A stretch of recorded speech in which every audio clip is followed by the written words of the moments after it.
Welcome again. Now we know and understand the complication of making the transition from the conventional to the electric bus networks. So let's get a bit more immersed into the problem, and to feel the numbers, I will present you some practical insights and results from the project of electrifying the transit bus network in the city of Rotterdam in the Netherlands.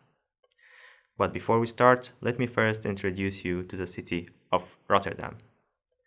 It is actually one of the biggest cities in the Netherlands, with an extensive public transport network that is operated by RET. In this project, our research group from Rotterdam School of Management collaborated with RET under the umbrella of the big EU-funded project Ruggedized to study the problem of electrifying transit bus networks.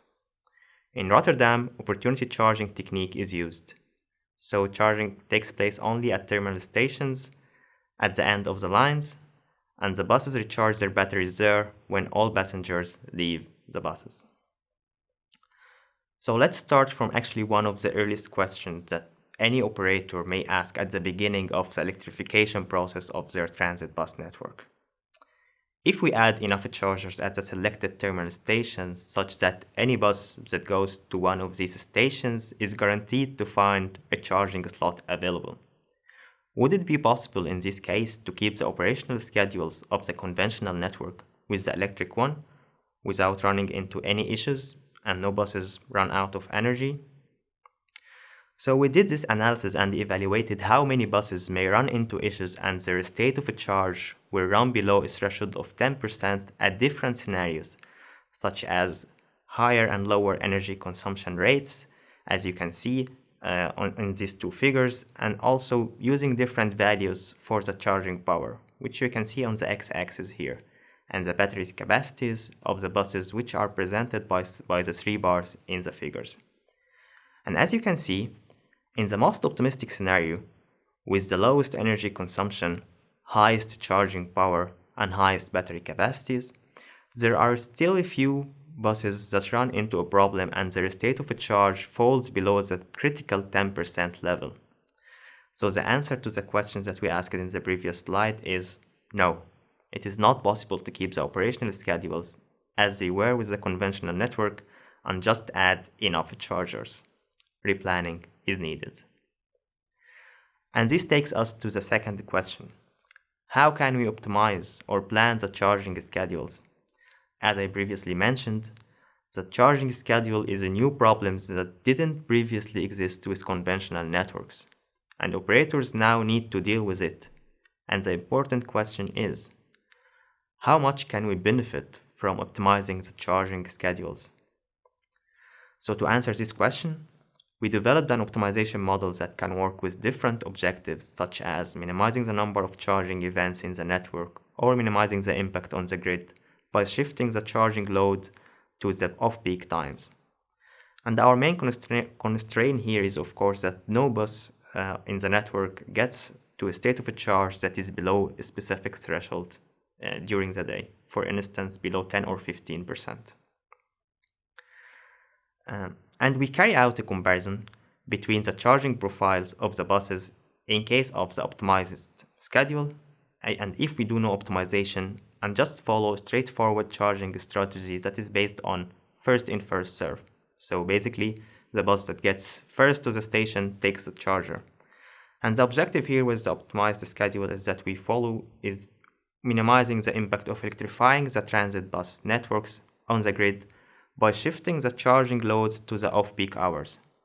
And as you can see from these two figures here, this line represents the electricity prices as a proxy to the status of the grid. So it means that a low price in this case implies an off-peak time and vice versa. And the other two lines represent the number of charging buses during the day and overnight. And as you can see in the optimized strategy, it minimizes the amount of charging at the peak times and it shifts it to the off-peak time. While in the lower figure where you can see that there is a lot of charging happening at the peak times. Quantifying this impact, optimizing the charging schedules in our case resulted in shifting the charging load from the off-peak times to the off-peak times. It reduced the impact on the grid by around 16.5% in our case study. Next, we turn to a very important point, which you might be already thinking of. If we make the transition to the electric buses and we still generate electricity using fossil fuel, then what we are mainly doing is just shifting the emissions from the roads inside the city center to outside the city center where the generation takes place. So to have a fully sustainable system, we need to generate electricity also from renewable and clean resources. That's why next we investigate the potential benefits from integrating renewable energy resources to charge the transit bus networks. To do so, we study use case with a photovoltaic solar park and simulate a full year using historical solar energy generation data.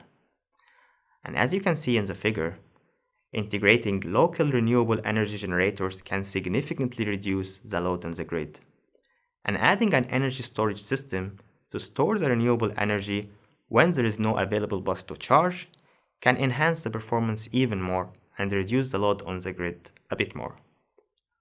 Furthermore, as you can see, of course, the benefits are higher in the summer when the solar park generates more energy. Finally, we come to a very critical point and the question: what is the impact of operational uncertainty on the electric transit bus network's operation? As you can imagine, transit bus network operations are susceptible to high levels of uncertainty due to traffic conditions. So the question is, if a bus had a plan to charge for 5 minutes at a terminal station after finishing a specific trip, but it was delayed for 3 minutes, what should it do?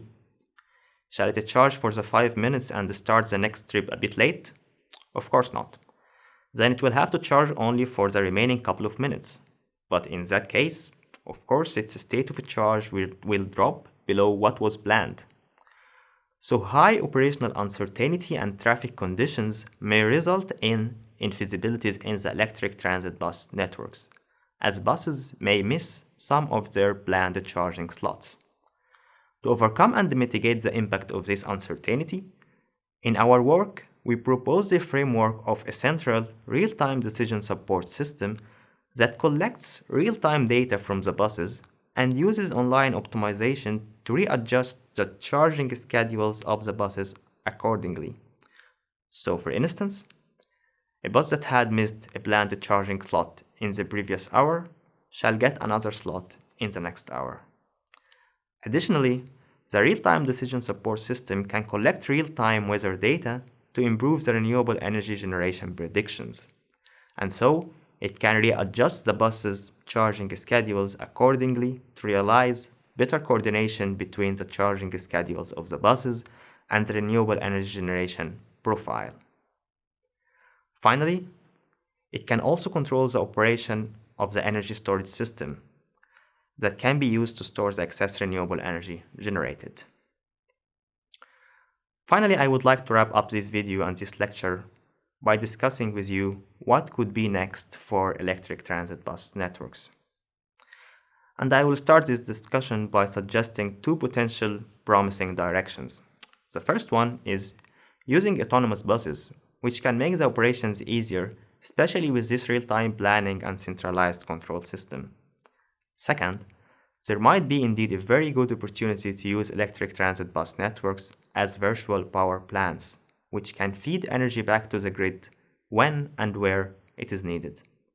So I would like to invite you to start thinking what else can be next for electric transit bus networks and how digital technologies can enhance its interaction within the energy landscape.